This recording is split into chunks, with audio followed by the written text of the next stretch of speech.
of all, 500 points is a lot. And I'm looking at this as a rebound from what's happened over the last, call it 6 trading days. The market wants it to look sustainable, and I don't know that a 500-point rally is really sustainable. What I would call this right now is the market is impressionable, and we can be taken down very easily, we can be taken back up very easily. And there was undoubtedly some positive news today. There was conversations about trade being able to be figured out with Canada, or I'm sorry, with Mexico and with China.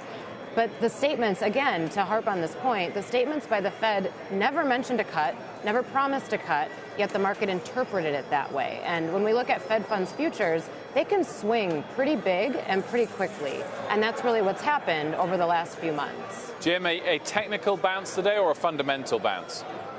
Well, it's a technical bounce and some fundamental hopes, but there's no meat behind these hopes. I mean, what we have is maybe an olive branch out of China and maybe one out of Mexico, or an avocado leaf, if you want to call it that.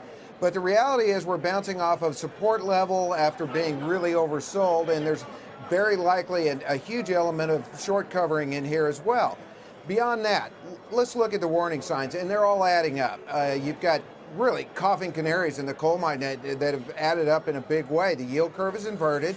It needs to invert for a lot longer to be serious. I get that. High yield spreads have widened. That's an issue. You've got exports and imports that are both down to multi-year levels. You've got global markets all trading below their 200-day moving averages.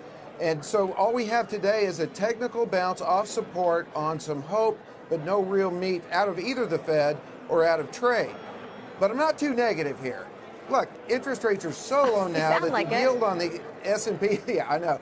The yield on the S&P 500 is it's right in line with the yield on the 10-year Treasury. That's pretty constructive for stocks. Secondly, we did get to an extreme level on the bearishness front from the sentiment standpoint. Thirdly, the economy, although it's slowing down a little bit, with rates as low as they are, I expect a very quick recovery. And so I think the market is going to be okay. I just don't think we're out of the weeds yet. I think we're going to be bouncing around for quite a while, at least through the summer, with maybe a rally later on in the year as trade fears start to subside. So, Liz, are you in the camp that, I know you've been cautious, and I know you're not buying into today's rally, but what do you do with the defensive groups? Utilities actually closed higher, real estate only group to close lower, but also now the best performer this year. Yeah, I know this isn't the most interesting call, but the contrarian call right now is to really not do anything. And you don't want to chase a market up and you don't want to chase a market down. There was some rotation earlier in the year into defensives when we started to see this pullback due to trade.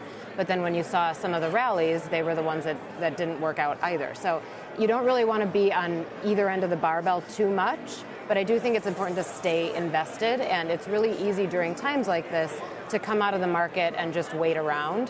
What's really difficult is to get back in. So you want to stay in it, but I think it's important to avoid the places that are going to continue to be in the headlines. So semis are going to continue to be in the headlines, goods producers, retail. Even though they've been beaten down so hard? Even though they've been beaten down doesn't mean they can't continue to be beaten down. And they are beaten down because of this trade piece that we obviously have not figured out yet. Mike, of course.